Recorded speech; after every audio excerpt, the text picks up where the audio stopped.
Okay, here we go. So welcome to the show. Thank you. So, all right. So I'm going to also share the chart just to give you an idea. Is that okay? Yeah, that's fine. Okay, cool. I think we usually do that. We share the chart and what it looks like, even though people don't really know sometimes. Yeah. But yeah. All right. Uh, okay, so let's see here. This is the thing with technology, right? You sometimes have to navigate through it, and yeah. Mm-hmm. All right. So you probably see a bunch of freaking like bodies, and this is where I go straight into like using asteroids. I use asteroids quite often, Okay. have been, and they give a lot of detail in terms of like not just like, oh, this is your ninth house cusp, for example, in Pisces, and usually this is your solar arc progression. That means that in your birth chart it was in Capricorn. That means typically you pertains to higher education, has a lot to do with Saturn. So there's a lot of limitations and it was kind of slow. But as Mm-hmm. you progress through life, most likely you start becoming more fluid and kind of like traveling more, right? Mm-hmm. Yeah. About after at the very least after 30 or something. Yes. Yeah. Okay, cool. But all right. So lots of planets here. The first three here are it's really confusing. Fortuna, Psyche, and Bacchus. So what that usually pertains to is like uh indulging in your sort of like your passions and your drive and connections to anything related to ninth house stuff. So usually it means like higher education, academics, teaching, learning, traveling, long distance travel, big businesses, philosophy, your mindset, your beliefs, not core beliefs, kind of, and your dreams and visions for like the future.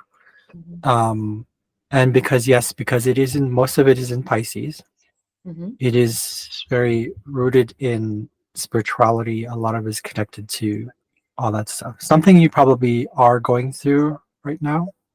Yeah. So, I mean, I've been, just to give you a little background. So, Sure. went through my spiritual awakening back in 2013-ish. Okay. That was my initial awakening. And then now I am teaching people. I'm actually doing Akashic record readings, things like that. So Yeah. that's my I s- business now.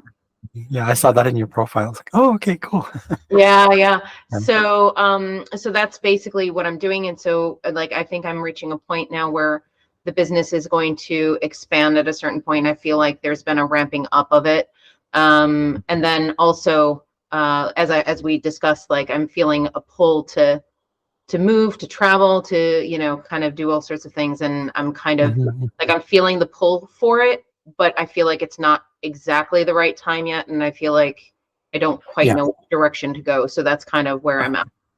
That explains the transits of Saturn right now. It's transiting your solar arc chart, not your birth chart. But if it were transiting your birth chart, it would still be like a lot of limitations, kind of holding off, kind of like being patient.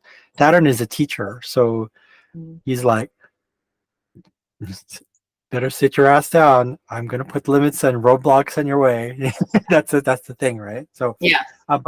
because it's a transit, it usually means that it's external. So it could be like the systems themselves are to have a huge influence on this, and you are getting what do you call this? Maybe fears around you, especially the energy around you. People like not doing this, so they're like, for example, like in economically speaking, maybe the people who don't want to travel. A lot of people don't want to travel. So what that does, it affects this domino effect on the system, right? It's like nobody's buying. So what do? The old tradition, the old way, they want to ramp up the prices, Oh, sure. flare carry like, flight, what do you call it? The fare, the cost of fare. It goes up or something like that. Mm, Um, so it creates this whole fear of like limitations, but it mm, also means like kind of to go back and see what is it that you want to work on? What is it that you're passionate about? What is true to you? Mm-hmm. Because the thing with Saturn is that Saturn is this energy of either consequence or results. Okay. So that means that whatever choices you make, he's the lord of karma as well. So if you make certain choices, be mindful there are either consequences, which is on the negative side, and then more uplifting, positive is the results. Okay. So your feedback, as Matt Schaefer would say, it's your feedback, right? That's Mm-hmm. Saturn. Mm-hmm. Um, Also material things as well. There's a lot of like materialization or I guess what's the word I'm looking for? Crystallization, like forming of things, kind of like really honing what is it that you're, you know, interested in, what are you most passionate about, especially specifically like spiritually, Mm-hmm. and kind of grounding that a little bit with how Pisces is in terms of its fluid sort of nature, its vacillating nature, which is like indecisiveness. So Saturn is here to kind of bring that, but at the same time, it's also dissolving. Pisces is dissolving the effects of Saturn, which is being rigid and being stubborn and fearful and fear-based, all that stuff. Mm-hmm. Um, Travel-wise, I would say because Bacchus is there, I'm gonna go deep into I have cheat sheets, just to let you know. I always share this. Sure. Not the pictures, but like what I do with the cheat sheets, it helps me they call this it helps me give me more information on what is needed.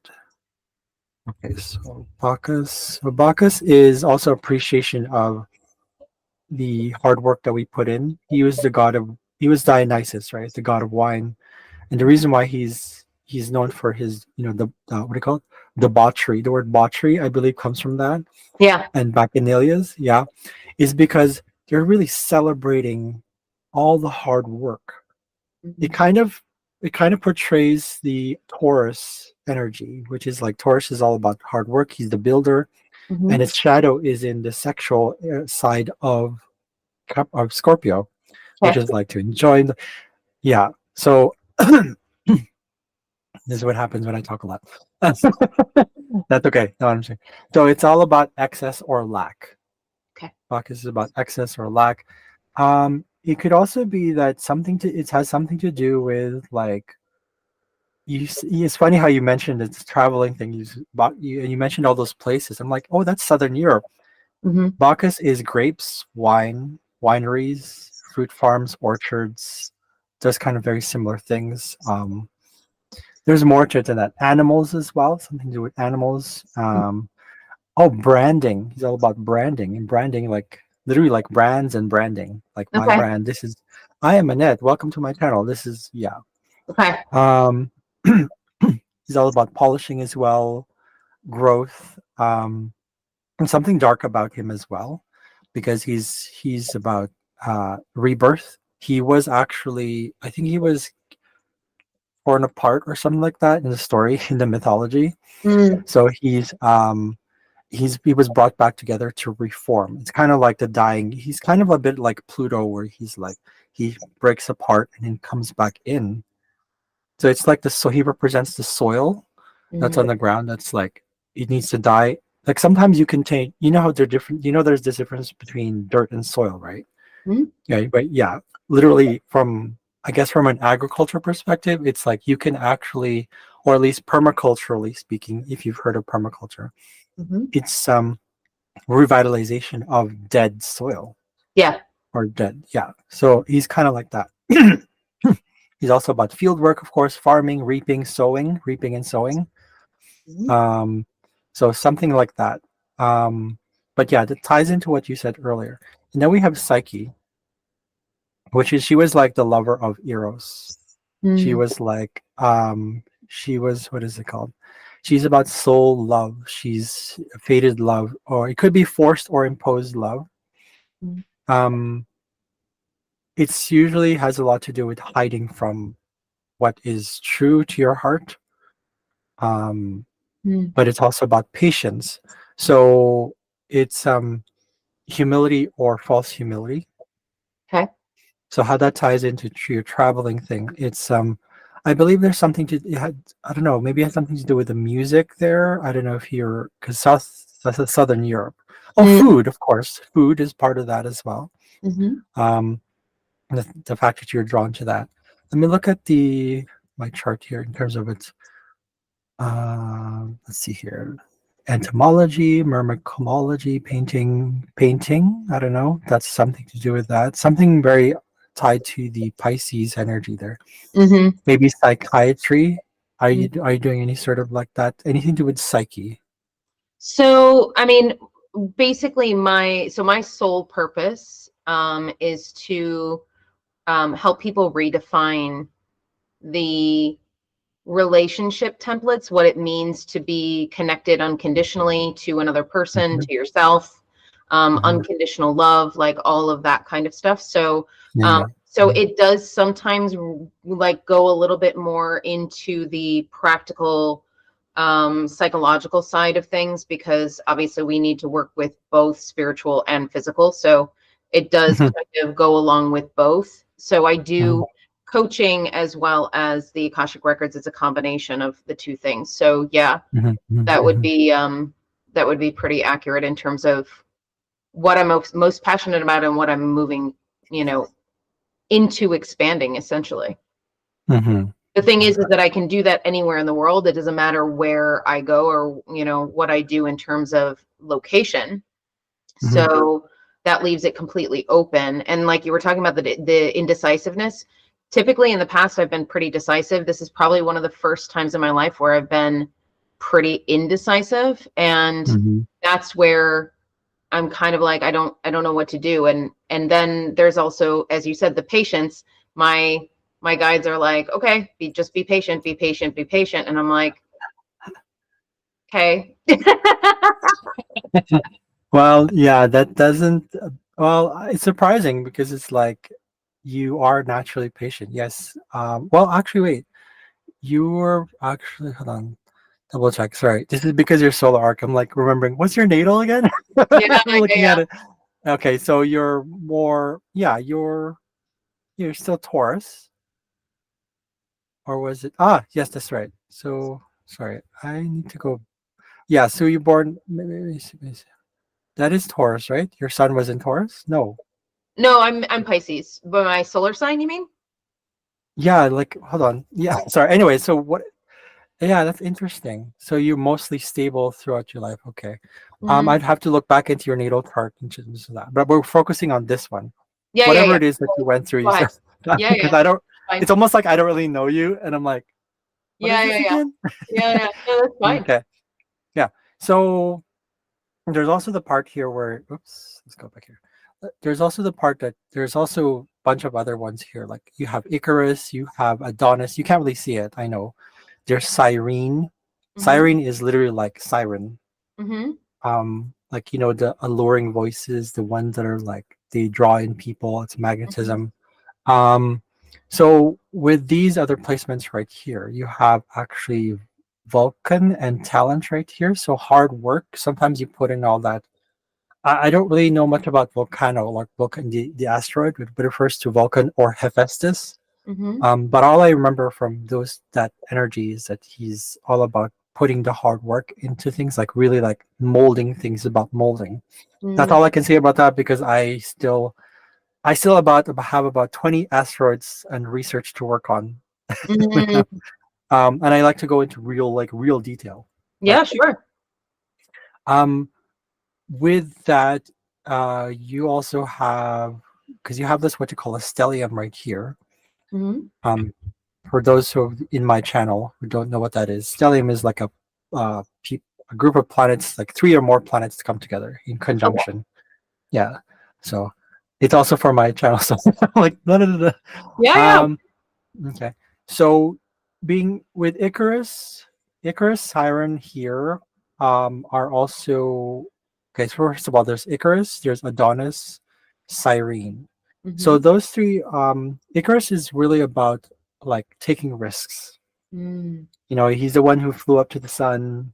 Mm-hmm. He was warned. He was kind of like he had all this zeal inside of him, but he didn't listen. Mm-hmm. So it's about risk taking.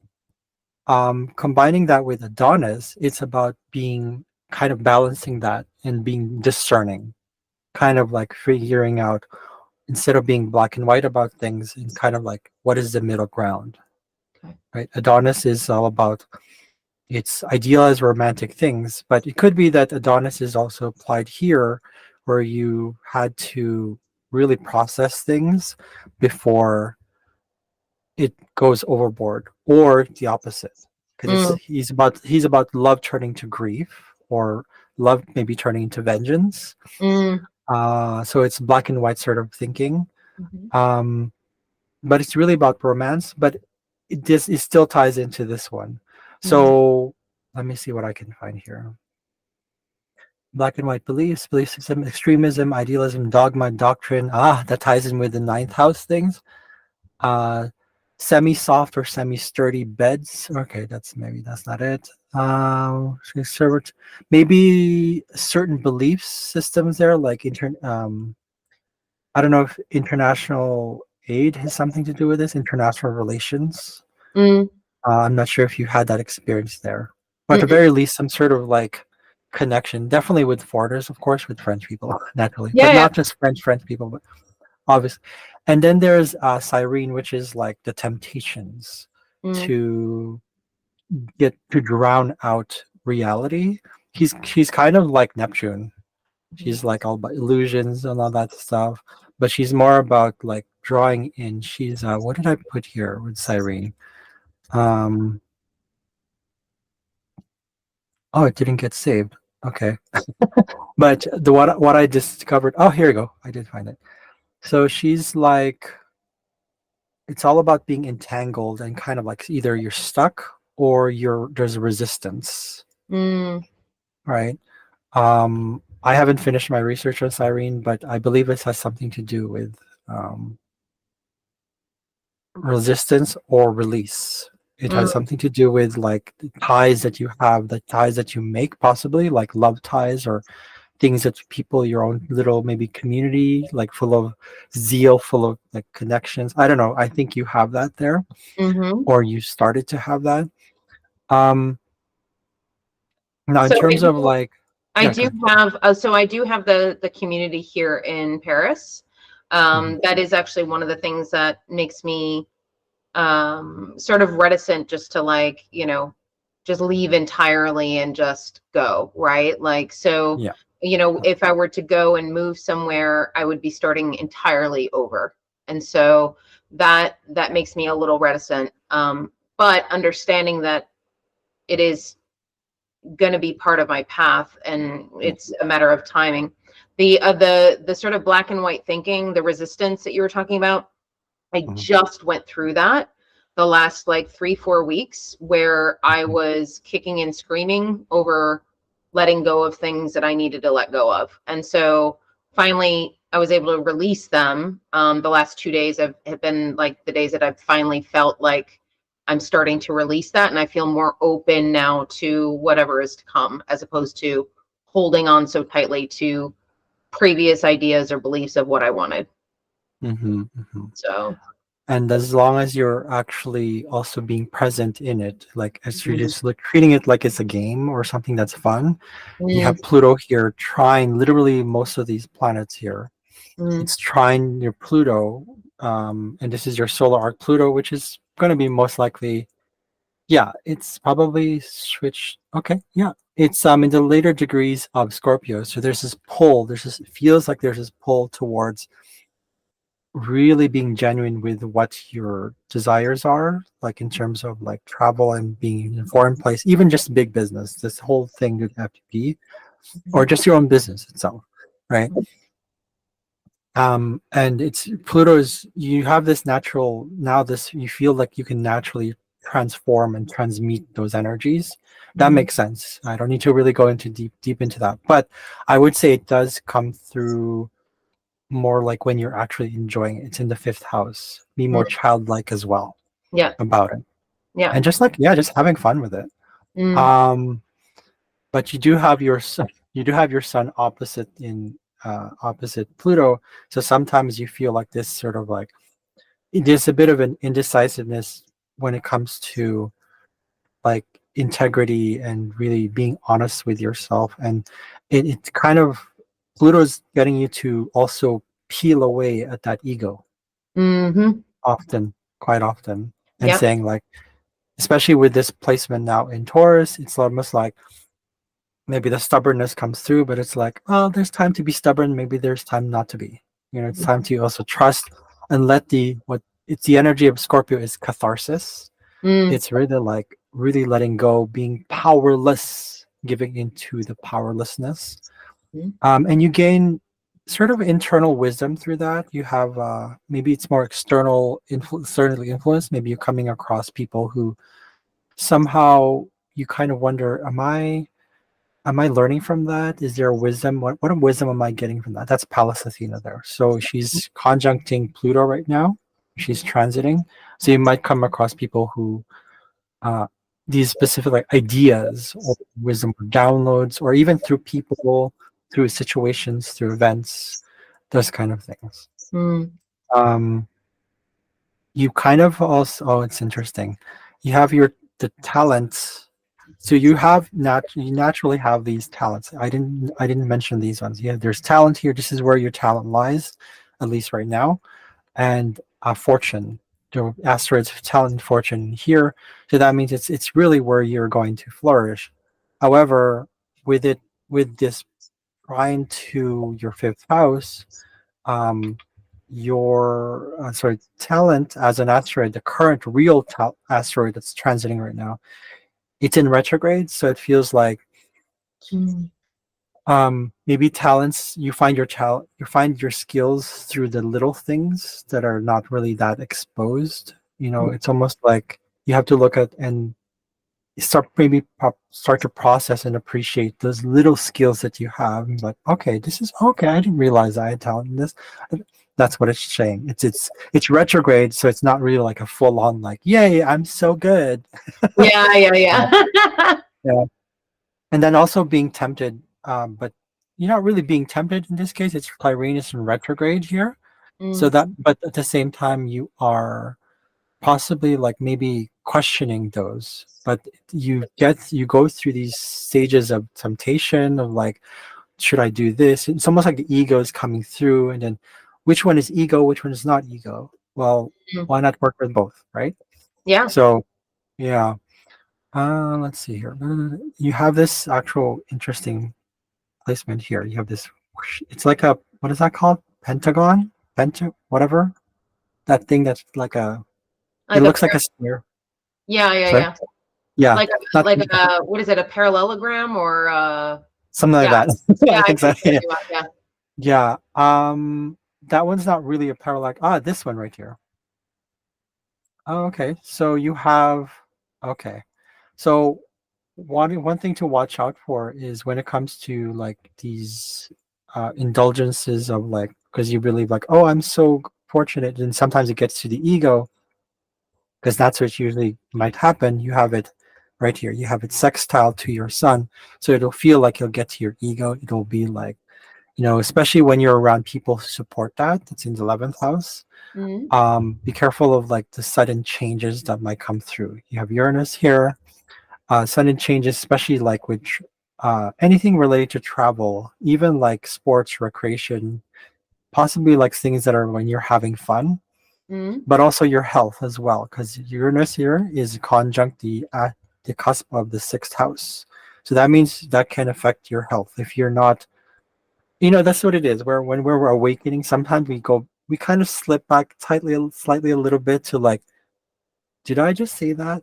What the? Yeah, We're yeah, not aware and yeah. So the Uranus will come as like this sort of shock yeah. Mm. and be like, whoa, whoops, am I overindulging? Oh crap, am I falling for the wrong thing? Am I, ego stuff.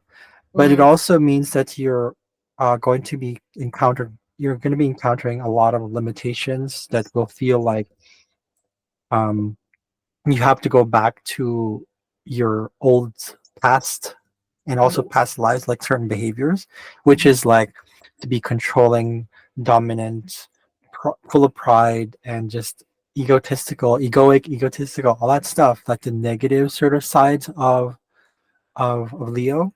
because that's your past life. You were there and you're so used to that energy. Mm-hmm. Being also in control because of that, conservatism, Mm-hmm. that's Saturn. And that's your past life. You knew, I mean, I would say right here, you were probably like some sort of like somewhere on top, like Mm-hmm. somewhere like a specific like commandant, a leader, some sort, or boss, Mm-hmm. um, part of the system, Mm-hmm. like in the past. I don't know if you've ever channeled your own Akashic records. I have, yeah, and Okay. that is it's spot on because I basically like I was born, if you look at numerology, I was born on the 19th, and 19 is a karmic number of abusive power. Because of the 9 and 1 Yeah. self and then completion, but it's like you can't get. Ah, got it. Okay. Yeah, so Mm. so basically, that's why I've had to have a lot of patience, and I've been guided to be in my divine feminine, in the receiving energy, not in the, pushing, controlling energy, that kind of thing. So, Mhm, mhm, mhm. yeah, that makes a lot of sense. Okay. With the with the cusp of your ninth house here, being in Pisces, we look into Jupiter. Hmm. Where's Jupiter here? Sorry, I'm a little blind today. Okay, here we go. That's why I did this. Okay, so it's probably also showing up as a career, is in terms of your vocation, your career, but also your reputation. Mm, Any sort of issues when it comes to like the things you do with like your own belief system, it kind of it kind of gets not transitions over, but like it gets tossed into this pool of like vocation, this 10th house stuff right mhm, here, right? So um because here what you're learning in this one is learning to, it's really like full on, I wouldn't say sovereignty, but it's more like taking charge of things and really like sticking to your belief. You have Spartacus here. I know there's an asteroid called Spartacus. I was like, that's yay! I love cool. Spartacus. Yeah. Yeah, and I'm gonna be inappropriate right now. Okay, for all those who are watching, it's like he's their brother. I'd like to. Oh yeah. Yeah. Yeah. Yeah. I'm just saying that in a fully loving way because he's Yeah. so inspiring and full of Right. like his story. Yeah. Yeah. Um, but and also being able to communicate that as well, being on open and honest, and um although that can be let's see, if that is square Neptune, it can go a little bit overboard.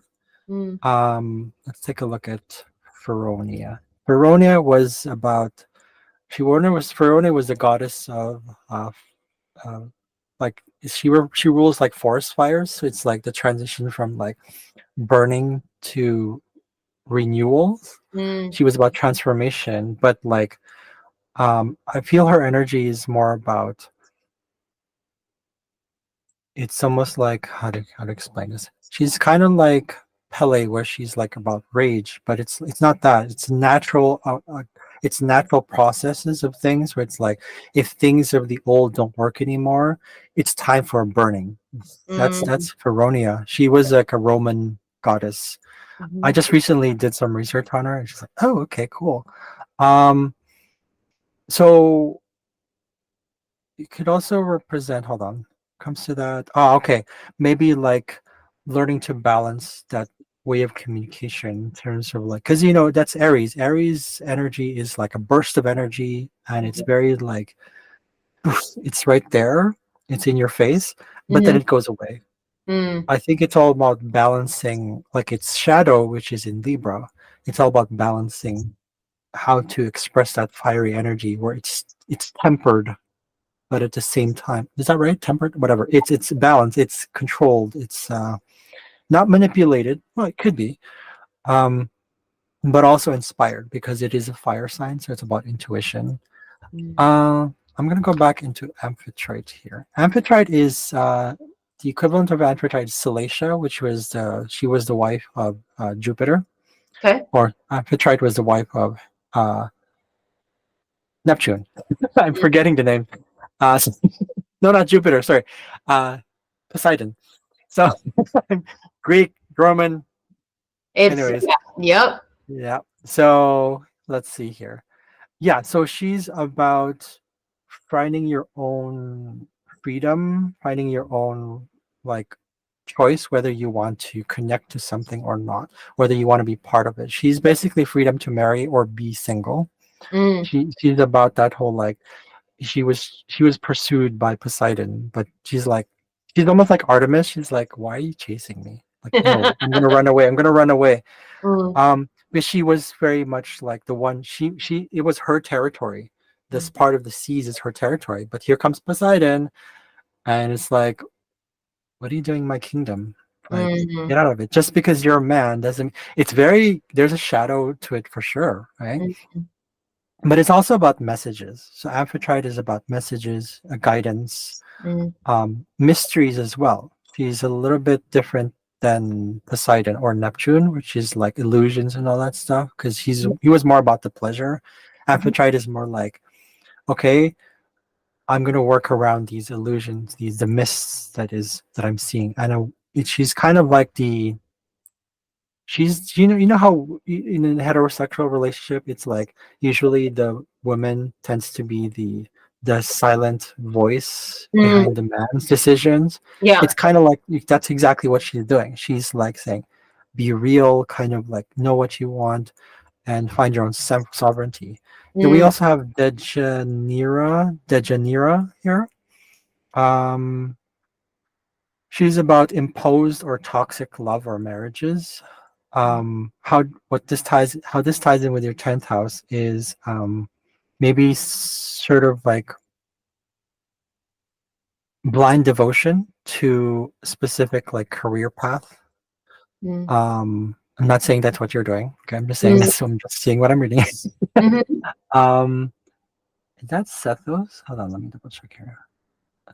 Yeah, that's Sethos. Yeah. Okay. Okay, here we go. So there's probably like abuse from that you I'm not sure. I'm not saying that this is going to pop up in your terms of like your traveling, but it does coincide with the whole thing because where Jupiter's concerned, this it's kind of comes out you whatever concern or issues or things you're going through in the ninth house, your philosophy, your beliefs, all that stuff, even your business comes through also in the 10th house, right? So there might be like these experiences of like misuse or abuse or like control, Mm. but standing your ground as well. And maybe there's too much. This is Phaedra. Phaedra is power, love, power, shame, and sex.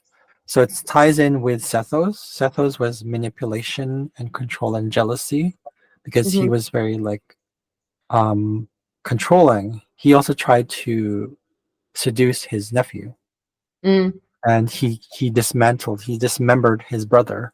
He's very dark. He's Mm. like the dark side of ourselves, like really like that instinctive like it needs to come out. Mm. So um with Phaedra, she's like Phaedra was like marital dissatisfaction. So Mhm. she was probably it ties in with I think rumors. Hold on, caught in the cross I think. Hold on, let me say. Well, marital discord, yearning for intimacy, for fear of husbands, fear of commitment, probably fear of like, especially the patriarchal like imbalance, Mm. um, extreme behavior. What is it? Hurting or destroying innocent people, inflicting onto others, killing or kin. Okay. Um, over family and love. She's suicides. She was paranoia. Um, Basically, it's all about what do you call that? Face value. It's like saving face. She's Mm. kind of like that. She wanted to save face, and she, she was ashamed of what she did. She actually, I believe, she with her stepson. I think she had an affair with her stepson. So it's like deceit. It's not to be negative here, but I'm just saying how this ties into the 10th house and therefore your ninth Mm. is this whole like there's probably like certain, maybe you're being shamed to, or there's times where you felt this like this energy of like I'm being shamed, or something that I chose to do that was true to me, but Mm-hmm. then others, this is reputation. The 10th house is the ego, it's the reputation. Mm-hmm. So, and the thing about the charts, I want to let you know that when it comes to the chart, think of the chart as not only like our fragmented selves, but Mm-hmm. also it's a perception. Because if you Mm-hmm. look at your chart versus your own, like your siblings, their Mm-hmm. perception of family is definitely going to be different from yours. So therefore, it is perception. Yeah. Yeah, yeah, part of the game, right? So, Yeah. yeah. So with those, it's sometimes working with the energies of this right here, and kind of giving in, not giving into the, because here it's in the 6th house. Not giving into unconscious behaviors of like just um, watching out for those delusions, or like the things that are not real. Mm.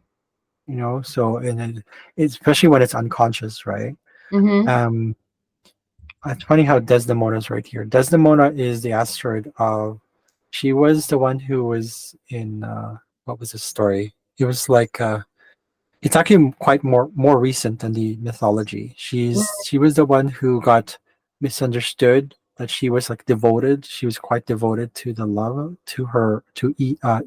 See, what was that? To Kill a Mockingbird. I forget which Shakespeare Wow, I play it don't was. remember. Okay, but she was that. She was the one who like very. She was like undying, unwavering sort of like commitment and love. It's not really about commitment. She's. Oh, let me double check here. Desdemona. Okay, here we go. Extreme jealousy and possessiveness amidst unconditional and assured love and loyalty. Mhm. That's kind of what she is. Blind faith as well. So that ties in with the Neptune energy right here.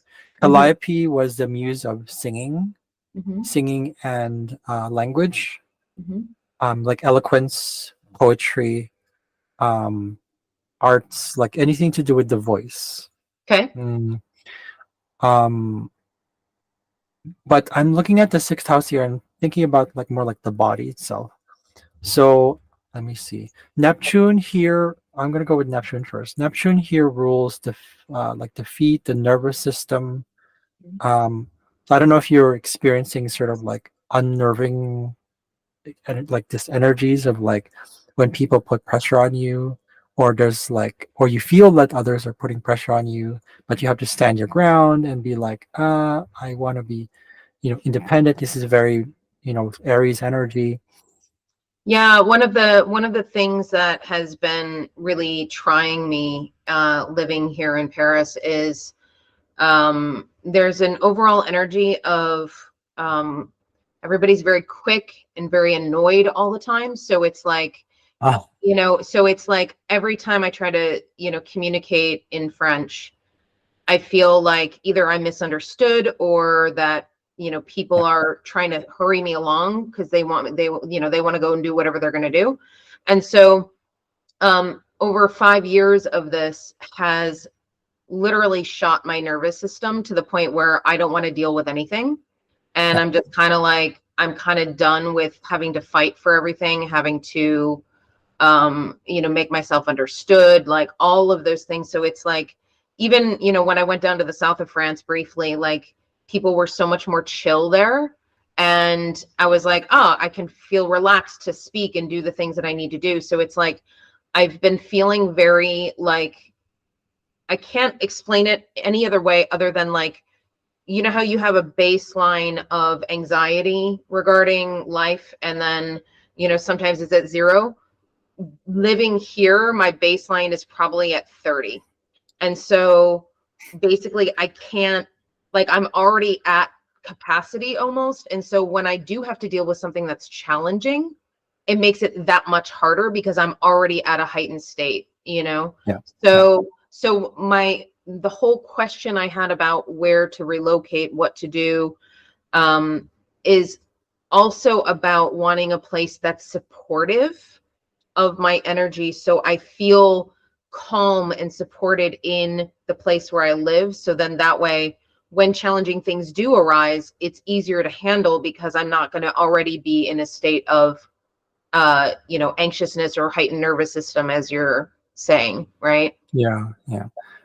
That can also create inflammation, which Yeah. why Verona is there as well. Yeah. Inflammation. I don't know if I don't know if it's a past thing, but maybe things that starts to stretch. So you might, I don't know. So I don't want to say this, but like stretch marks. Sorry.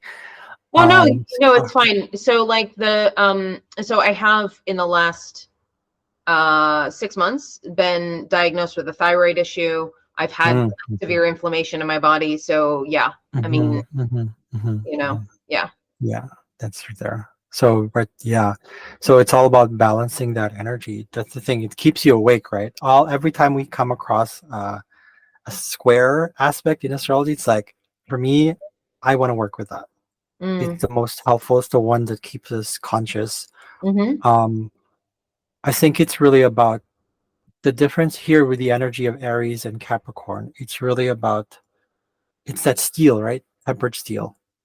So it's both fire and air put together, and all of a sudden it's like, boop, okay, I know what to do. But you are being tempered, Mm. and that's where your temperament comes in as well, right? So Yeah. on the other hand, you also have issues like things that you can go through when you're in a reflective state, when you're present. Actually, I don't know if you know about Eckhart Tolle. He Yeah, of talks course. about. Oh, sorry, everybody knows him Yeah. by now. Yes.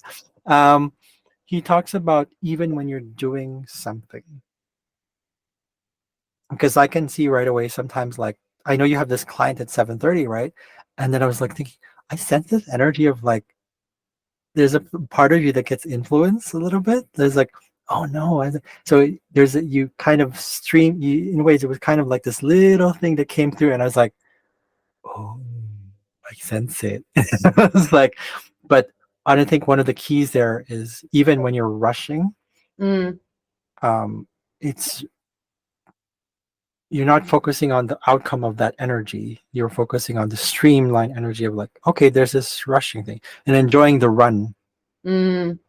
But he also talks about it like when you do it every day, you don't have to be in a meditational session or hour.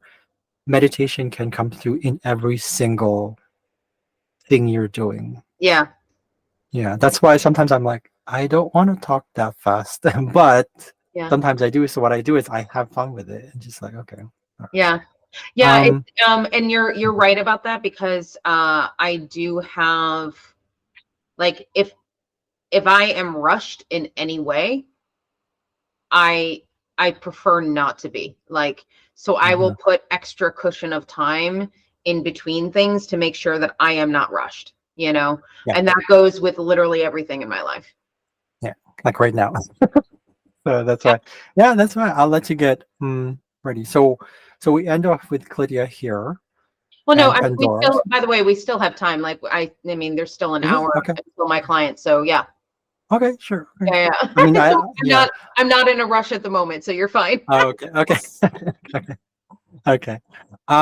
So we also have here like whenever you get into this flow state, or at least when you're in a meditative state, or sort of reflection, or away from the old stuff, the old world, kind of like right here, all up in here, you sort of develop this cohesion of, and you start to become committed to it, and you have this sort of undying commitment and just sort of a connection.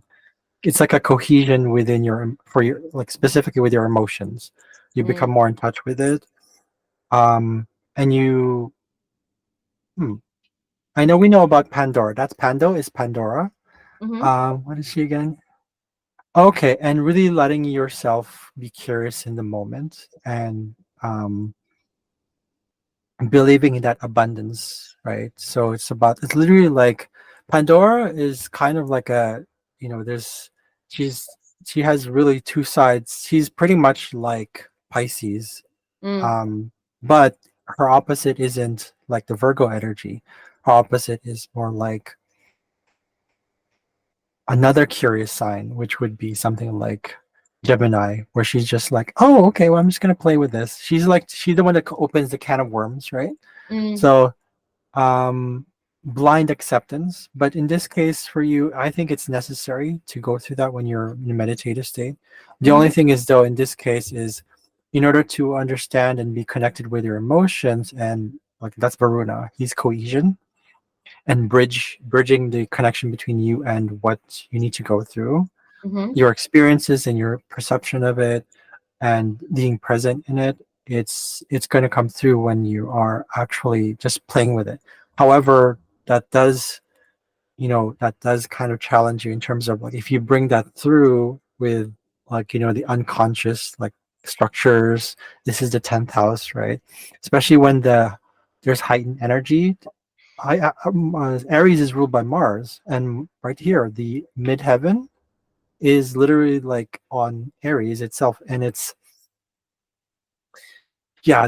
yeah, I can see why. Like, it's like that tension, but Cancer doesn't want to do that. In fact, actually, sometimes it might feel like you have to take. I don't know if you take longer than usual. You've taken longer meditations because you have here 12th house. It's an intercepted house. It's mm, locked in, so it's almost like it doesn't come out. It's almost like I'm not blending in. I'm not. I feel like I don't know what to commit my energy to. It's almost because I'm like, there's times where you feel depleted, and there's like, mhm. it's almost like you're just giving, giving, giving, and nothing for yourself, Yeah, right? yeah, This fucking, like, Pandora's box comes in, like, oh my god, like, I've opened a can of worms for myself. I've, like, basically, you know, bit off more than I can chew, right? mm, So, um, and really balancing that. You have a very heavy placement here. This little, what you call T-square mm, placement, about really, like, taking care. I would say focus more on, because the pull is from here. The pull is from this energy right here, where you mhm, talk about rush, rush, rush. Whereas you have more of these, what they call the negative signs. They're not really negative. It's just more inwards. Water and earth. It's getting you to kind of, balance those two. Maybe ground that energy and say, okay, when it's time to express it, and standing your ground too with Spartacus there. It's like standing your and saying, nope, if you're going to rush me, we're not going to have this right now. I will talk to you later when you're not in this, like, this kind of, like, crazy kind of state of being. yeah, No, I'm not going to do that. Yeah. right. So I hope that helps. Yeah, yeah, it does. And it's interesting because I don't know how to navigate that yet because, for example, I spend a whole lot of time in meditation because do Akashic record reading. So, like, if I'm Uh-huh. doing like 2 readings a day, I'm like, 4.5 to 5 hours in meditation every day. So Hmm. then I go out into the big bad world and have to experience all the stimuli and everything else that's coming at me. And it's fine. But then, like, for example, I just got back from a road trip, going all around, Southern Europe just to kind of see where I might want to live. And I got back from that. And although it was fun and I had a good time, I literally, all I wanted to do was sit at home for the next week and a half and not do a damn thing. Like, I didn't want to do Hmm. anything because I Hmm. needed to just not. So it's about, I'm still not there yet. I don't know what that balance is yet and how to find where that balance is. But yeah, it's not something that I've always had in my life. I've usually been somebody who really likes to go out and do a lot of things. And Hmm. now I'm actually quite the opposite, where I'm like, actually, I'd rather not do a lot of things. I'd rather just chill. So, Hmm. That's fine. Yeah. yeah. Yeah. Yeah. It's really about, I would say, I think the key here is to work with that, your literally this Pisces energy. Just go with it. Just go with the Mhm. flow. And that's all about Pisces, right? Yeah. Pisces is the last sign, technically, of the last sign of the zodiac, Yeah. last sign. And what happens, Pisces is like that. But sometimes Pisces doesn't always, Pisces is also open to being hard, sometimes being soft, sometimes being in the middle. And Mhm. that's totally okay. So go with that energy, I would say. That's my unsolicited advice. Yeah. Yeah. Because you're gonna have these, like, this fire, you're gonna have this earth, you're gonna have this water. And the Mm, shadow of that too is in the air, which is like, oh, indecisiveness. And it's funny because it's like 12. Well, you have the societal south node here, which is like going back to relationships, people not finding their own sovereignty, being afraid of being on their own. This is the collective shadow now, Mhm. which is like people are afraid of being on their own, finding their sovereignty, but also bringing that sort of collective feel, but in a unique way. It's like a mosaic, Mm, together but different, yeah, or yeah, unique and uniform. So I yeah. don't know. It's yeah. You also, well, wounding has come back in terms of like career. It's Hmm. probably like your own sense of freedom. Wounding of your freedom has come back, or at least that's what it feels like. You're seeing the wounding in other people, and then they're Mm, like, I, I don't have my sense of identity. I feel very out of place. So that might come into play and be mhm. like, so yeah, I mean, it's most of us don't watch the news anymore, anyways. So No, I I don't. stopped, and it's like I it's don't. just Yeah, laying there. Yeah. So yeah, yeah. so I don't watch anything in terms of that. As far as like negative feeding, if you will, like that negative Mhm, feeding. mhm, Um, the Yeah, I mean there are certain times where I could see that I would I don't want to say take on things that my clients are dealing with, but it's like when they talk about the things that they're dealing with, there's a part of me sometimes that goes, you know what, maybe I should think about that. You know what I mean? mhm, It's mhm. sort of like so in a way, I guess it is taking on some of the things that they're dealing with, but not necessarily realizing that I need to draw that boundary of if that's theirs, that's not mine, right? That's right. Yeah, Yeah. yeah, absolutely. That's where this cancer thing comes in. Mm, Really, like close those doors if you have to. yeah. Totally fine. Yeah. I don't know if I don't know if you like record your dreams or recall your dreams, I recall a lot but of them. Yeah. yeah, there's a lot happening right now. Yeah. Shit that come through sense of like controlling your freedom, uh, people, authoritative figures, like kind of like in the way, kind of like getting you to like who do you trust and sort of thing, and really communicating that. So it's this energy of like Gemini Cancer thing. It's like communication and emotional communication. Basically, there's Mm, this feel of it, and those are messages, of course, right? yeah. So Yeah. Yeah. yeah. So let's see. So we've basically done most of this stuff. Do you have any questions regarding all this? I'm going to move to the other charts regarding the locations you told me about. We're going to go jump Mhm. into that one. Yeah. Sure. Perfect. Okay. Okay, cool. Close this down. All right. All right. So you mentioned a bunch of places. Yep. So this is now jumping into what's called location or space of astrology, something like Mhm. that. I just kind of recently came into it. Mhm. Um, and here. So basically, I'm sorry, the chart is huge, and Yeah. uh, yeah, because I like to work with a lot of things. So here we have Alicante. Alicante. Mm-hmm. And this is Alicante is in Spain. Mm-hmm. So based on your own chart, right? So now I see your chart. Okay. It's basically the same thing, except now if I don't know if you were you in Alicante? Yeah. Well, I'm actually going to be going next month, but I was there last month as well. Oh, okay. So the big one here is let's see usually we look at what's called the angles. The Mm, angles, the ascendant, descendant, midheaven, nadir. Uh let's see here. Oh, Ixion. It's interesting. Ixion is let's not try and conjunct that one. This one, I would say hmm, maybe oh sorry, I'm looking at your own chart, sorry. My bad. Um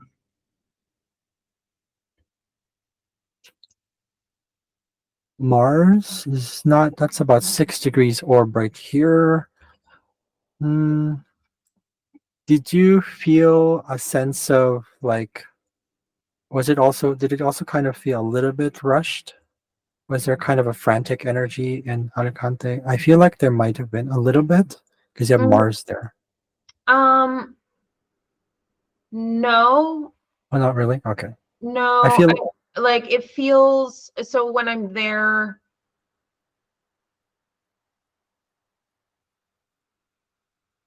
I don't know how to describe it. It's like, so where I stay there is at a friend's place and it's right on the beach, so it's really peaceful, okay. and That, lovely. okay. But That's the okay. rushed feeling was because I was on a road trip, like I had to get there at a certain time because I was watching Uh-huh. cats, things like that. Yeah. So Yeah. there was a bit of rushing around that space. Yeah. To get there, right? Because that's Yeah. long distance travel. Yeah. Yeah. Okay. That's what it is. Okay. And Yeah. probably in the school systems, which you're already wait. Yeah. Have Yeah. you been so I see here. Okay. So the sun, the sun, Venus, Mercury is in your 11th house, or it's not transiting. It's what you would feel like. I feel like maybe in Alicante, maybe that's why you like it is because you feel this connection Mm, there, right? mm, And it's funny because you said you were born Pisces, right? Look at this mm-hmm, one. Late degrees of Pisces. Okay, very transitionary energy. It's mm, almost like it's very that's why you have heightened abilities, mm, right? So with it being with this one in this 11th house, there's a community there that you probably feel really at home with. okay. Yeah. You're able to kind of express yourself in a more, it's kind of balanced. You Mm-hmm. have it in Cancer, all three planets here in Cancer. So that means it's really a homey place. It feels very much at home. Yeah, so Um, it's funny because it feels like if I were to move there, I could just move there and just slip right into my life. Like it doesn't feel like it would be it's, challenging in any way. It doesn't feel like um it would be necessarily exciting either. Like it wouldn't be inspirational. It would just be like, super neutral, like a neutral place. mhm. Well, yeah, plus because you're not really experiencing well, you could be.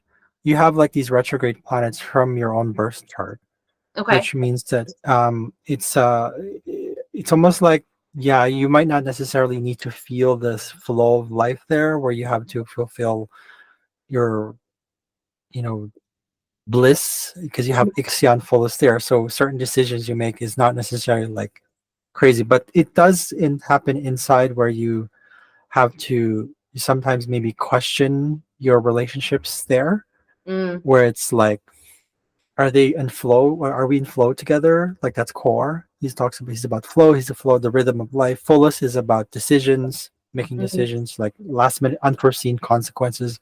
But you also have your moon there. mm-hmm. So uh, maybe maybe in Alicante you might feel kind of, there's a certain indecision that you might feel there because you have the sun opposite. Okay, you have your sun opposite your moon in your own chart. That usually signifies, especially when you were younger, Mm, indecisiveness, mm, right? So you might feel that sort of similar energy in mm-hmm, that location. But you also might feel where you feel very kind of first you get to be yourself. You get to take care of yourself, be kind of your own parent. But mm, once in a while, there'll probably be other people that actually support you. mm. So that's what I'm getting here. That's the big one because you have Okay. the sun and the moon there. Let's see. I just want to sing that Lady Gaga song now. It's like instead of Alejandro, Alicante. Oh yeah, yeah, yeah. Never mind. Yeah, Nice. never mind.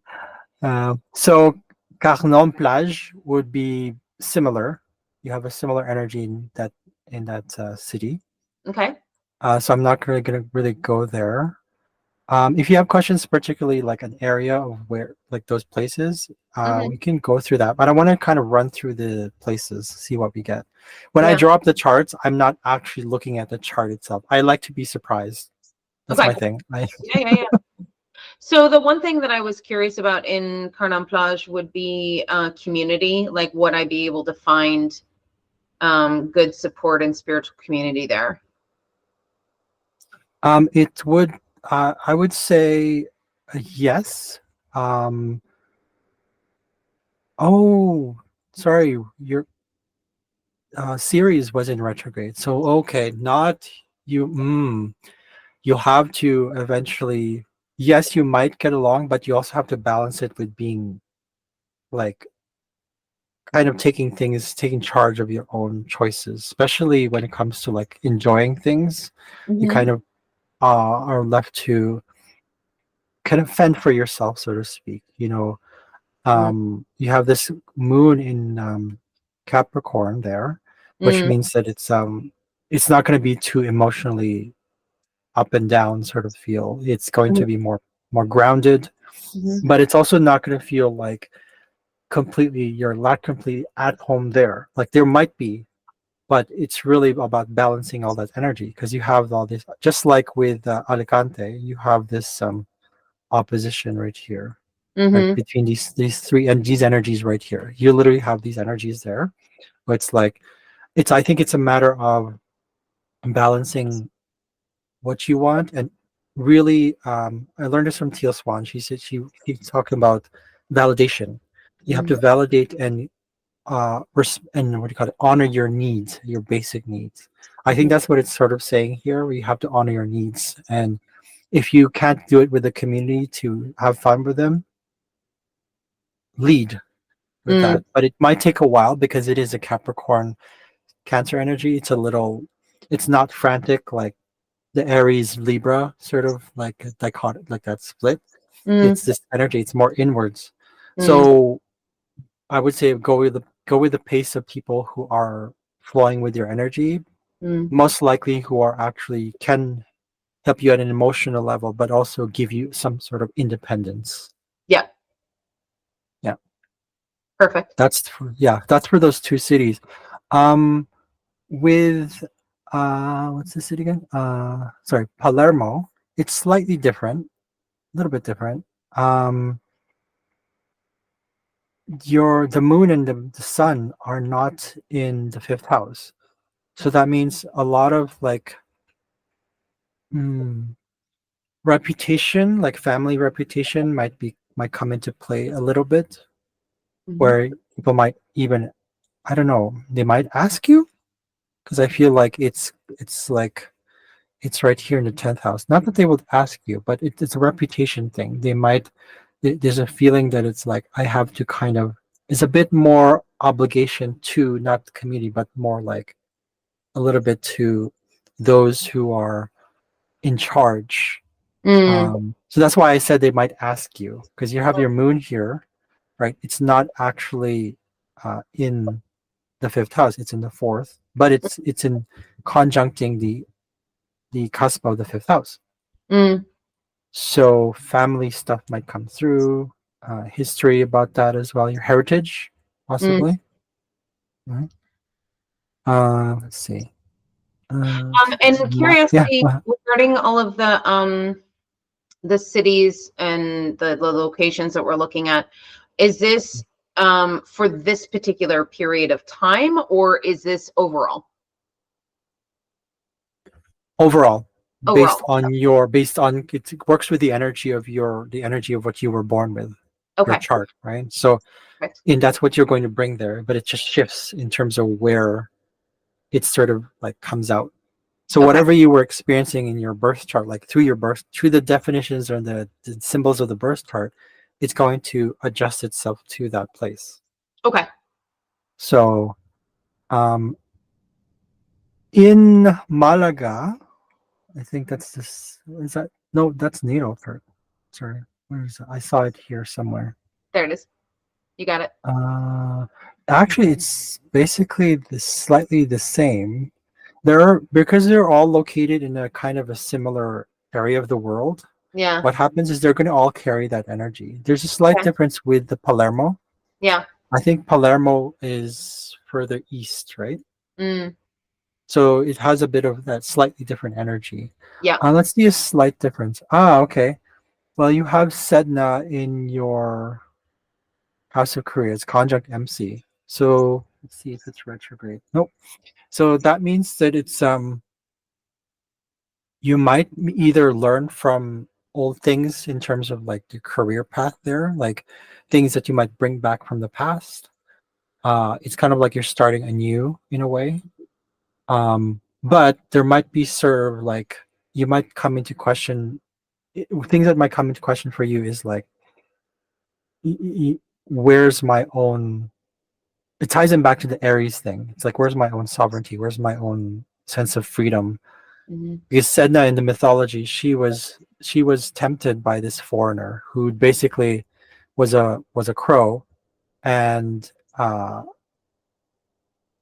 of, I wouldn't say seduce her, but kind of made her believe it's like, oh, it's greener on the other side. Mm-hmm. Come with me. And but she had these responsibilities. She was split between family responsibility and her own sense of identity and herself and her own like independence. So um, that's the thing. I would say Sedna, but Sedna is about bridging the old and the new. Mm-hmm. And so that's why I said you might come across these things. Something about Sedna rules whales and blubber, so that means fat. So there might be excess stuff there as well. Might Mm-hmm. excess or even Mm-hmm. exaggerated, like sort of a feeling of exaggeration. Okay. But it definitely is something coming back from the past. There, I don't know what that is yet. But probably something to do with communication. It is in Gemini, Mm-hmm. so it's like okay, um, yeah, it's but you also have Jupiter there. So expansion. So whatever you're experiencing there would like help you grow more, I would say. So Mm-hmm. in a way, good thing.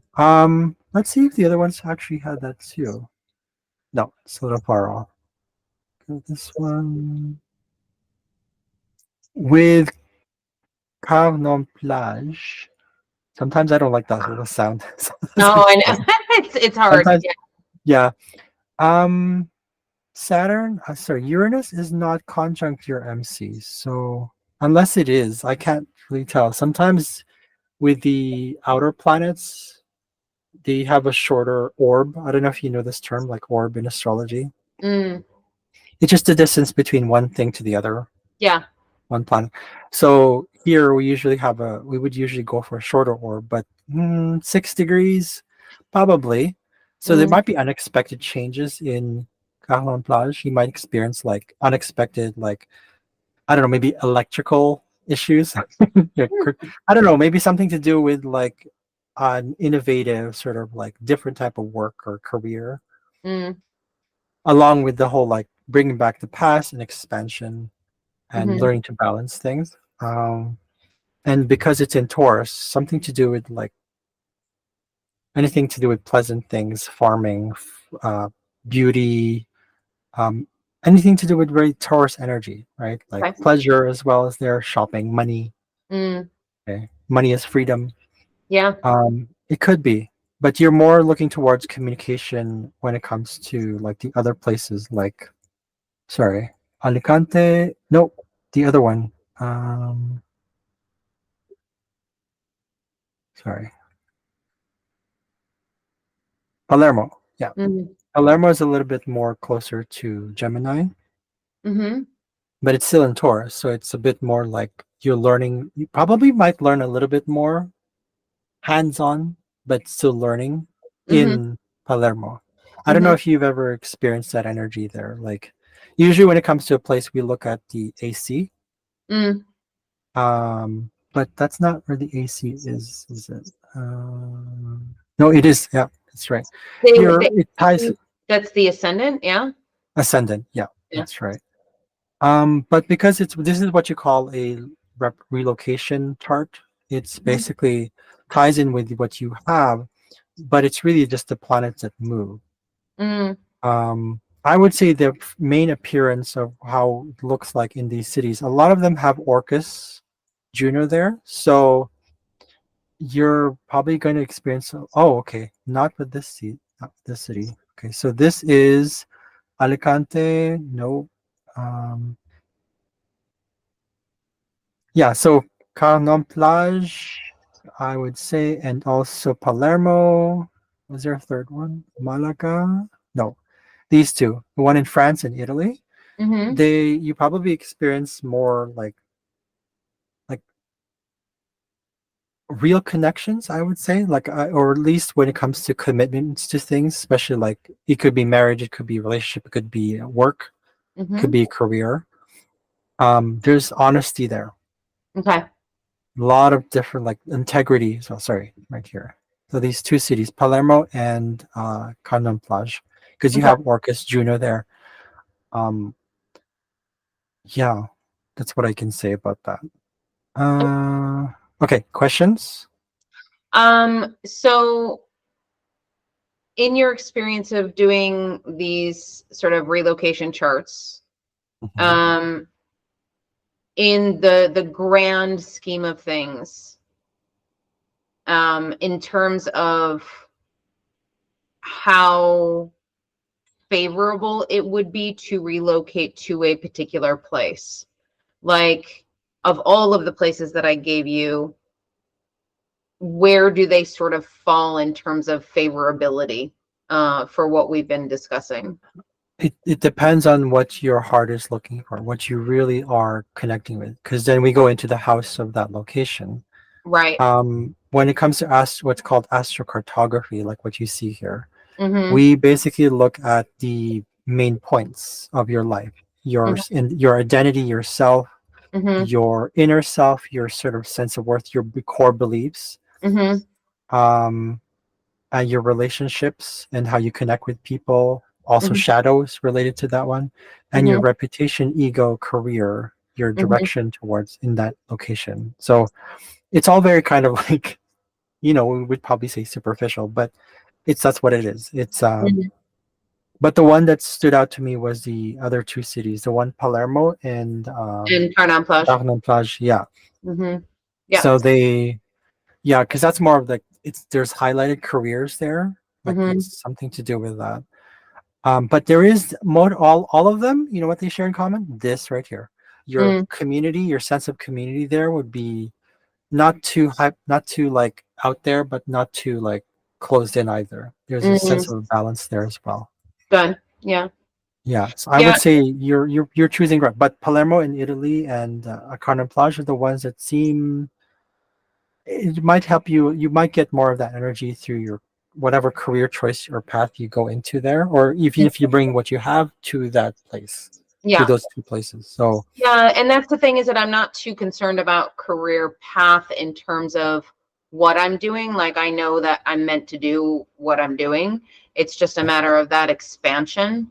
And then I would say that the most important thing to me would probably be support of connection, community, and romantic partner. okay, So um okay. so those would Let's be take the most important probably. okay. Well, let's see here. Not much. So let's go with the partners. There's several houses for that one. Okay. Like are you talking like long term? Yeah. Oh, then yeah, you would look. We would look at the seventh house right here. Okay. Uh, sorry. So this is Canon Plage. No, there's it's gonna feel like hard to relate with people in Palermo or that love that relationship because it's gonna be long term. Mm, It's gonna take a while. It's gonna mm, be like you need, if you met someone there, then that means, or if you were to meet someone there, it would take this like a lot of energy reserves to okay. really go through that. But someone who is most likely also equally spiritual, Mm, someone who understands you, and this is probably where you naturally for you and your birth chart, this is where you make certain choices that are like unforeseen consequences or like just kind of right. mm, It's the opposite of Haumea, probably stress from the whole thing, mm, like growing up. This is what you have. This is what, because what I see here. Oh, let's go back to a little bit of basic here. So you have your Pisces here, right? Your descendant Mhm. and your ascendant in the opposite sign, Virgo. Mhm. Growing up, you didn't know what to do, how to express yourself, represent yourself. But as you got older, you started realizing, oh, I have to be a little bit more. I want to. I have first of all, it was I have to be. What do you call it? I have to be flexible. I have to be all out there and distant from people. I have to be um, idealistic. I have to have these sort of like certain beliefs that what my family had or people around me had. But Mhm. there's a part of your subconscious that rejected that because it was like an obligation. It was like resentment was, started to build up, and it was subconscious. Mm. But what happened was then you did the opposite. You wanted to represent yourself to the world. You wanted to be like, this is who I am. This is, it's in Virgo. I want to be technical. I want to be pedantic. I want to be anal. I want to be perfectionist, all that stuff. So if you haven't been able, if there's a part of you that still hasn't come up from the subconscious, it hasn't, like, you haven't been able to deal with it, especially inner child stuff, Yeah. you're most likely still going to go get people, especially like guys or girls, whatever, Yeah. or non-binary, and you're probably going to get those who are also like they just don't talk to you. They're Mm. just not communicative. They're kind of distant, aloof. Okay, that's the Mhm. big word for indecisive as well. Mhm. So you probably need someone who balances both of that. Mhm. So, but Saturn here is telling me that in Pisces in your seventh house is telling me that it's you have to learn through these things there. Mm. So specifically, we're talking about Palermo here because you have Saturn showing up in the seventh house. Mm. So that's what I'm getting here. Okay. Let's see what is that Palermo? Okay, Yeah. yeah. Malaga relationship. No. There's yeah, there's nothing happening for that. There's nothing there. You're Unless like, there's there's nothing there. yeah. Well, there's nothing there. Not that there's nothing there. I'm just saying Yeah. Yeah. there could be these the same energy here where you probably feel at home, but there's a part of you that will doubt Mm. your connections. This is romantic affairs, not necessarily long term. But Mm. I'm just saying this is the fifth house, right? Mm. Children as well will be kind of like, okay, cool. Like maybe you might have these serious relationships with children. Like you kind of be like this. That's part of the whole thing. But we're not talking about children, so we're talking about love. So that's what I see here in terms of like long term. Mm. Um, is there another city? No. So Parnon Plage, maybe. I would say yeah. Carter Plage is the one that's looking more like the candidate, possibly. But if you're good with that long term thing in Palermo, great. Well, I mean, the thing is that like, I mean, you know, it's basically for me, romantic relationships have been a challenge my whole life. So, Yeah. to have to put more energy into it for like a long term doesn't sound super enticing to me, but Okay. you know, I can't I Okay. can't negate it because if that's the direction I have to go, then I understand that. But it's yeah, I'm curious as to what the difference would be in Carnon Plage. Like, where is that? Uh, yeah. I'm actually going to go deeper into. Okay, let's go with. Sorry, I was looking actually at the transits. Mm. Um, go back here. So you have this. Okay, so oh okay. Well, yeah, Carter Plage looks better. You have your sorry, not that they're not going to communicate. Sorry, it's gonna in Palermo. You have just the fullest there, so that means it's just gonna be like it's gonna feel like you're. eh, It's a little like it's almost like you don't know who just. There's a sort of energy that'll feel like, do I go on a date with you? Okay, maybe because I want it, but it's not really what I want because Oh. you're not. Yeah, but with Saturn in Palermo, you have Saturn there transiting Mm. at least right now. But the energy there in the energy here in Chiron Plage is that you have expansive communication there. That's a big thing.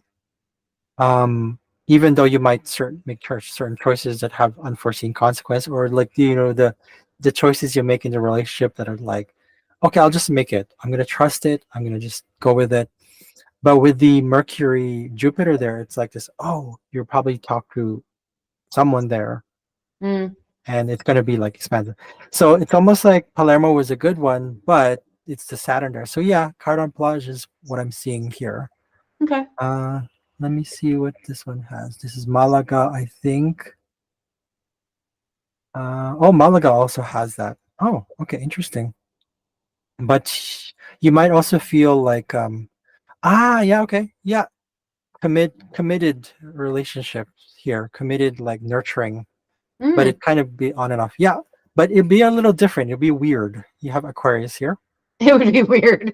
Yeah, it'll be weird and unusual, or maybe Uh, unexpected. uh, Hmm. Yeah. So you have two candidates now, Palermo, oh, sorry, Canon Plage and Malaga. okay. Malaga. Yeah, that's Cool. cool. So relationship wise, Yeah, yeah, yeah. I would say so you're not career, so relationship wise. What was your other question? Something about beside the cats? Um, Oh, yeah. besides the cat. So Hold on, I wrote it down here. Oh uh, no, I was no. inquiring overall, like not in terms of location, but overall, if there is a window of time that is optimal in my chart for meeting that romantic love, for actually meeting that person the long term.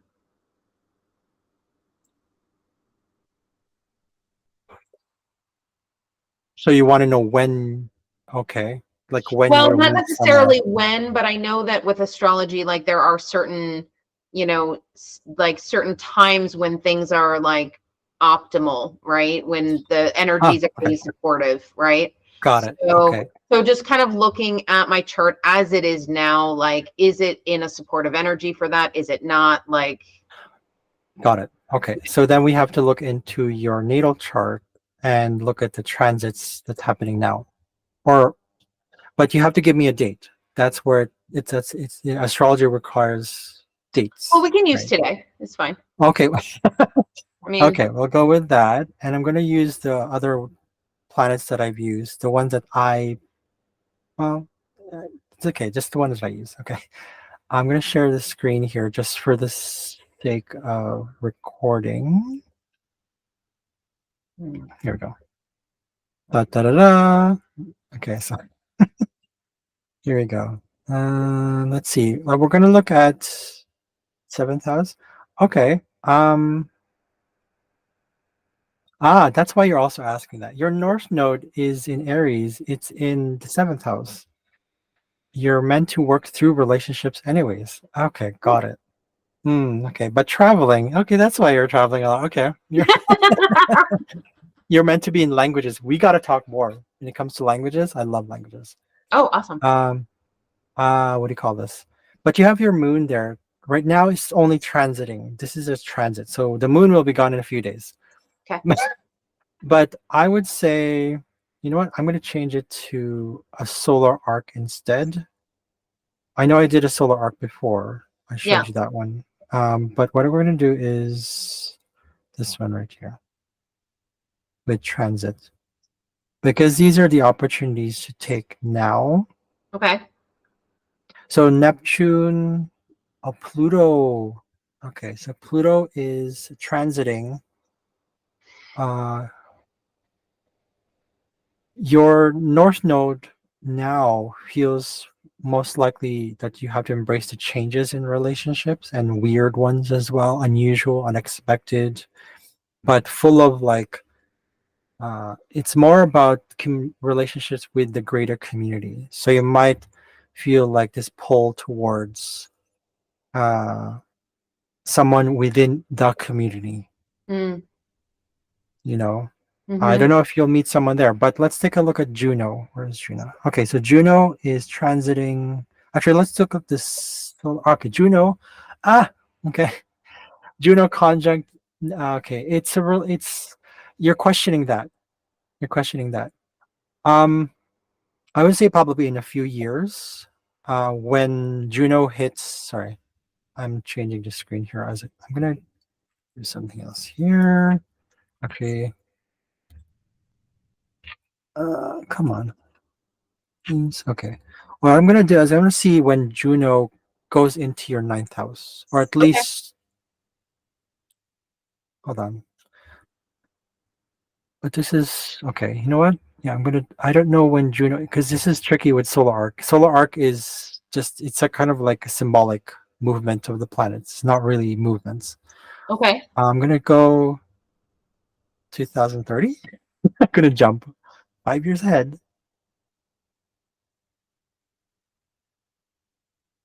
The Juno hasn't changed houses yet because it's in the eighth house.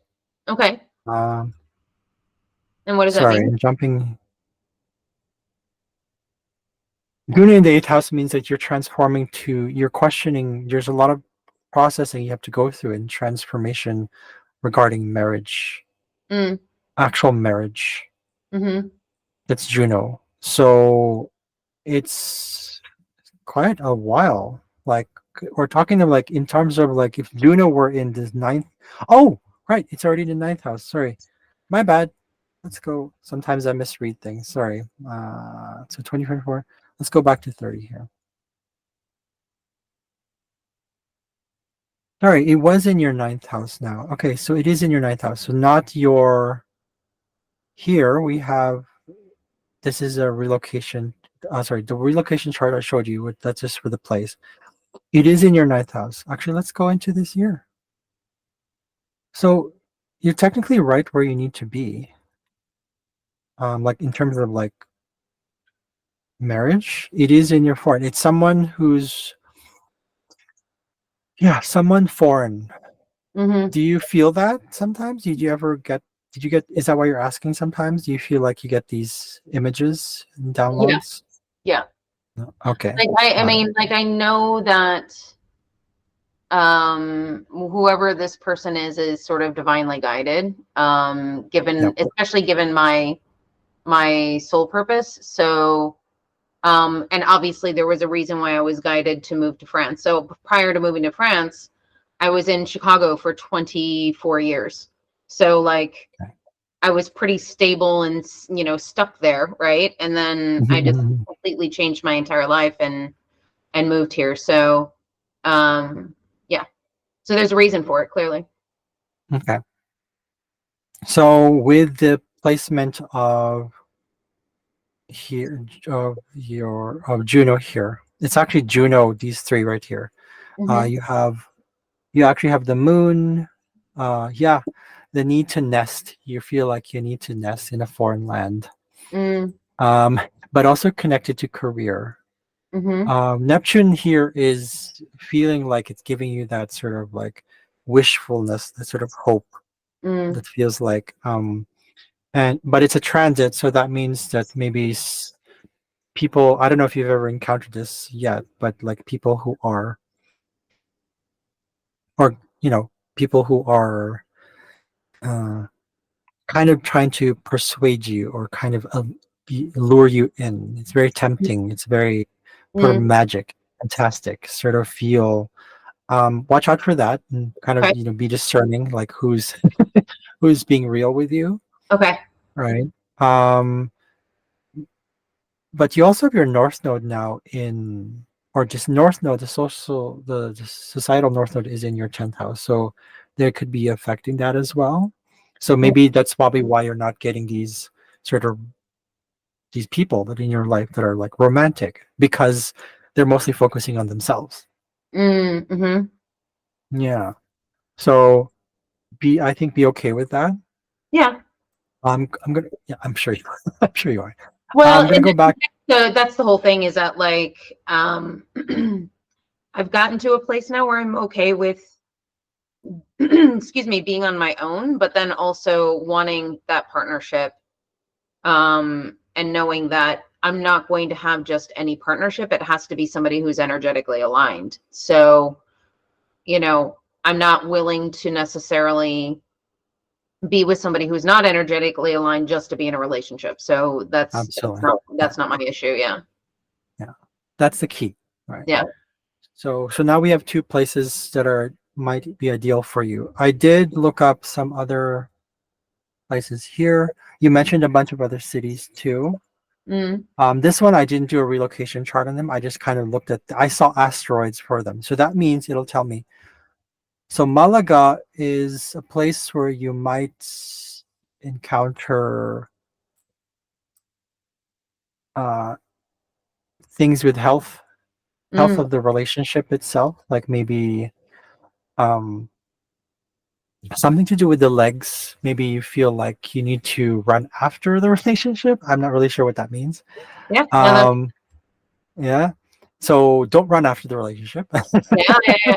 No, Okay. it's something that I've had to work on in previous relationships where I felt like I've always had to chase, right? So yeah. So Yeah. I'm super chill in my divine feminine now, so I'm not doing that anymore. But yeah. Hmm, hmm. You're curious more about Palermo, though. Your curiosity lies in the 0 degrees in Cancer, where you feel you're curious about it. Mm, But we also have here a transit of Sicily. So it's almost like you're okay. So Sicily, Palermo is probably something that you're having limits about and doubts about. yeah. Um, but right now with the I think this is today's date. Yeah, today's transit. So this is just your natal. So I think with Sicily and Palermo being in your first house, it's Mm, almost like you've always been curious about it. mm-hmm. Yeah. Yeah. Yeah. Okay. And it ties into your south node as well. So that means Sicily is kind of bringing back it. Oh, okay. So you were in a past life, you were in Sicily. Okay. That's understandable. Okay. Ah, okay. Well, then Okay. maybe That's why you're drawn to it. I Okay. should explore that then. Yeah. Okay. Cool. So Sicily. Okay. But general Sicily. But Malaga has something to do with health. Um, what are the other cities? No, those are the other one. Those are the planets I came across. What is this one? Solar arc. With how you feel about Sicily, your curiosity is based on going back to the past. In this case, it's almost like Sicily is bringing back the past to you. It's almost like if you go there, it's like there's something oddly familiar about this one. What is Mm, this? Yeah. So that's what I'm getting. okay. Be careful. Sorry. Oh, go ahead. Oh, yeah, be careful that it doesn't pull you away from what you're being called to do. That's your north node.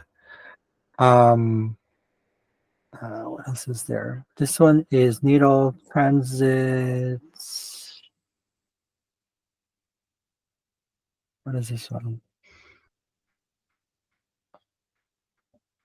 Oh, you might come across um, in Palermo specifically. Someone there's also limits there. I feel like Palermo is going to bring you those limits. We'd already talked about that earlier, right? You have Mm, the Saturn transiting the and then the seventh house, and I see it right here too. This is the actual placement itself, mm, which is like so you probably get like I don't know, issues with the government? Not issues. I would say like you probably have to go through the government. It's probably or some sort of like an authoritative figure, a father figure too, maybe. mm, So I don't know, daddy, the daddy, because you have Saturn here and you have Sun, so it's mm, like okay. But these are transits. These green ones are transits. So once they go away, it won't feel like. But Sicily is the one that I'm sensing here. So mm, okay, so let's go to that one. What else is here? This is progressions based on your progressions with Malaga and Palermo and Sicily. So with a progression, it means that you feel like maybe Malaga would be some place that you feel um, you're not sure if you're gonna have fun there. yeah. So that's a general thing there.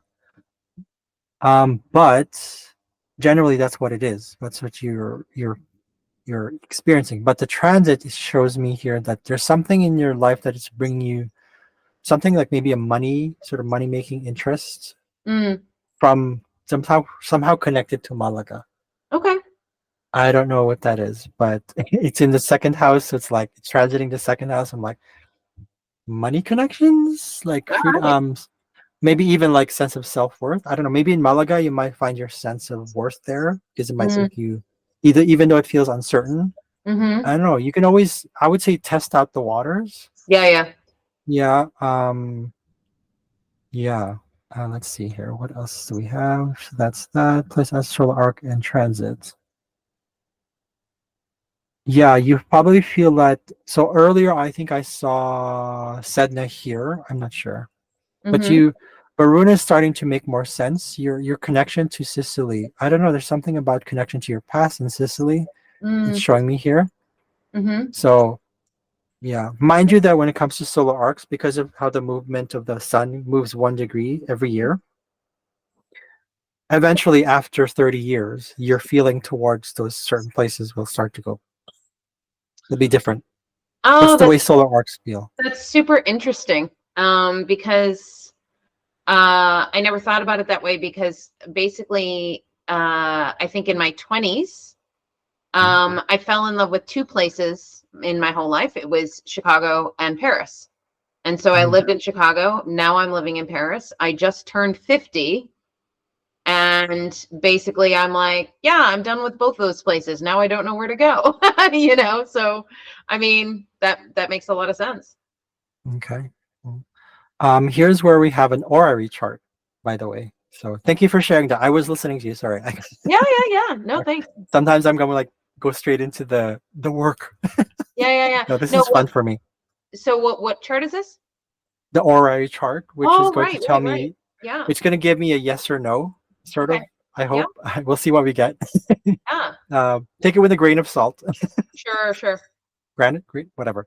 Um, so, uh, so this represents you. This is you being represented. You are the what you call the querent, asking, should I move from Paris? Or you had also, what was I have the questions here. 1 second here.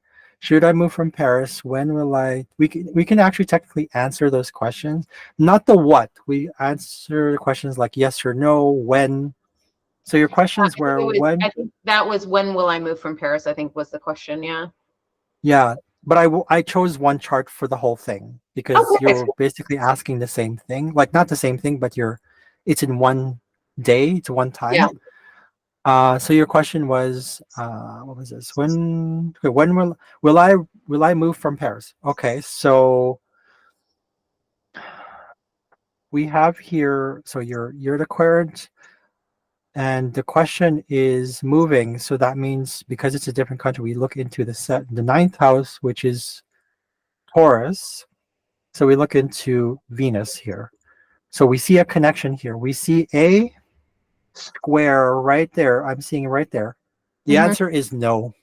Mm, As simple as that. Um, but let's take a look. What else is there? There's the moon, which is also the question, but it also squares um, Venus. But it's conjunct the moon, which is the what you call the co-ruler okay. of the question. It's conjunct yourself. So that means it's both a yes and no. Mm, So I'm sorry to say, but it's not certain. okay. Yeah. But okay, so that's the question there. When will I be connected? Okay, romantic counterpart. Okay, in 3D. Did you mean 3D? Right? You meant Yeah, 3D. yeah, yeah. Okay. Okay. Let's see. So romantic is technically yeah. So it's the fifth house, but it's also children. It's right here. So Mm, we look into Saturn traditionally. There's no link between. Well, hold on. What's you or the querent? Actually, let's double check that. Oh, Virgo. Okay. My bad. Okay, well, hold on. The querent is represented by um, Mercury, mm-hmm. but the question is represented by Venus. So your moving would be actually yes. Sorry, my bad. The no would be here, the square. So that means that it is still yes or no. But there's a strong yes I find here.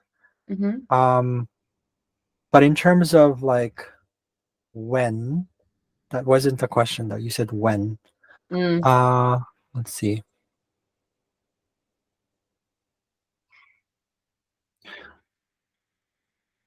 So this is the thing about horary. Even though it's more divinational, it's still very factual. Like I looked at the chart, I have to look at the chart, not just Right. intuit it. Let me. I'm not. I'm way grounded right now. I'm not connected. No, I you're feel it. fine. Uh, when will that be? So you have 0 degrees. Sorry, 29 degrees, 27 degrees. Technically, you could have moved earlier, but so 29 degrees, we would have it to be here. So either that's a long time because it's in Gemini. Hmm, that's almost I would say not days, weeks. So maybe in like about, let's see here, 29, because we would need the ascendant for you and the actual, uh, actually, wait a second. 20, oh, so 24, 27 is about 3. So about 3 weeks. Mm-hmm. The answer is yes. Okay. So in about 3 weeks. Okay. Because it's in a Gemini, it's a faster energy. If Mm. this wasn't like Taurus, like it was Taurus right here, if it were Taurus here, we'd be like looking at 3 months or longer, Okay. 3 years. So I So would say between 3 weeks to 3 months. so then I'll within that time frame I'll know. Yes. Yeah, Yeah. that's right. What's So interesting is that the one of the intuitions that I have been getting is that the move is tied to the romantic connection in some way. Um, hmm, so that's part of why I've been feeling this sort of yes, no, hold on, just wait kind of yeah, energy. yeah, yeah, yeah. Now, if it were moving, let's say if these two were moving, I don't know. I shouldn't be doing this. This is orrery.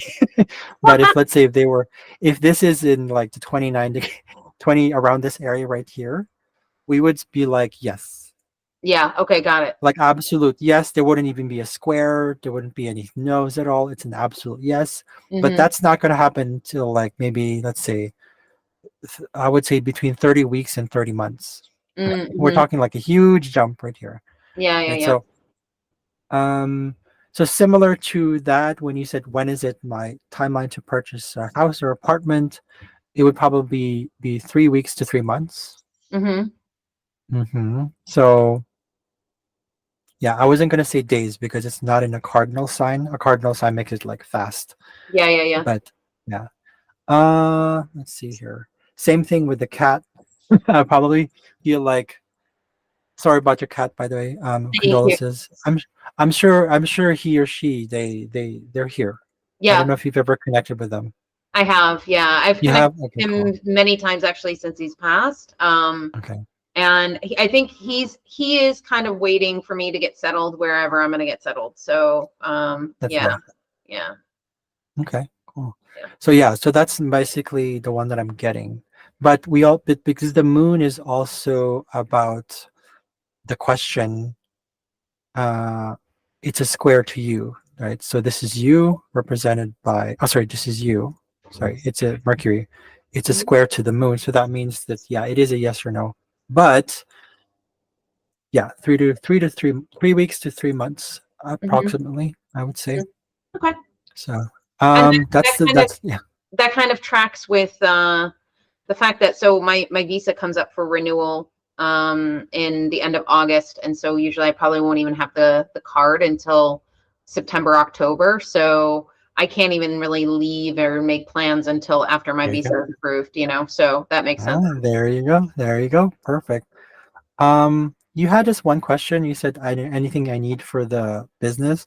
Mm. You said, but it's not that important right now, right? It's No, okay. it's not. I mean, Okay. the business is going pretty smoothly, and I'm pretty consistently booked up, so I'm not too concerned about it. It's more of like, future expansion and things like that, which, I don't necessarily need to worry about that right now. Like, I think my house location, all of that sort of needs to be ironed out first, and then, Mhm, mhm. I can focus on what's gonna be the trajectory. But yeah.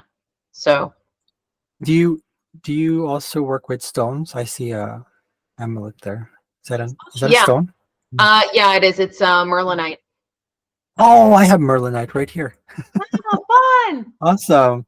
Do you wear what's that one? Moonstone? I don't actually. I have Moonstone, but I don't wear it. Okay. It's great for traveling, Oh, okay. apparently. Oh, good to Yeah. So yeah. cool. Um yeah. Do you also use like clear, not just clear quartz? Have you heard of Iceland spar? No. Okay, it's a very powerful stone for me because it's helped me channel a bit more, along with what's this one? Labradorite. Oh yeah. I used to wear Um, labradorite literally every day for like 5 years. That was like my stone that oh, I would okay. wear. Okay. Cool. And then started like actually, now I wear what I feel guided to wear at any given moment. Yep. So yeah, it's Yeah. good.